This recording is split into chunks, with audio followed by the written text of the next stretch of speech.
Good morning guys! Ako ay magluluto ulit ng ginataang tulingan. Ito yung ginagamit ko guys. Oh.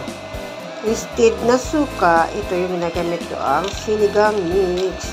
Dahil mas masarap ang lasa nito kaysa suka. Yan. Tsaka gusto ng mga anak ko. Kaya ito yung aking ginagamit.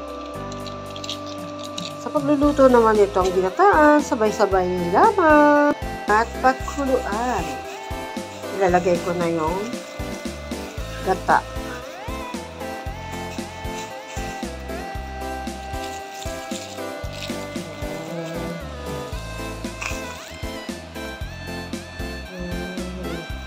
Ilagay ko na yung gata guys.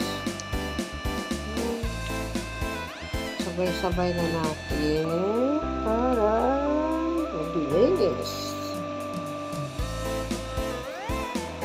Whoop. Hindi ko na masyadong dinitalye guys kasi nakagawa na ako ng video nung nakaraan. Paulit-ulit lang itong ating mga ginagawang lutuin.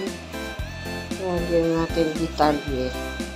May nagawa na akong video nung nakaraan. Ito ulit.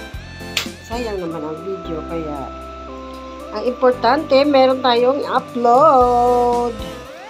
Yun lang guys, hintayin na natin makulo at pwede na siyang kainin. Bye-bye. Okay.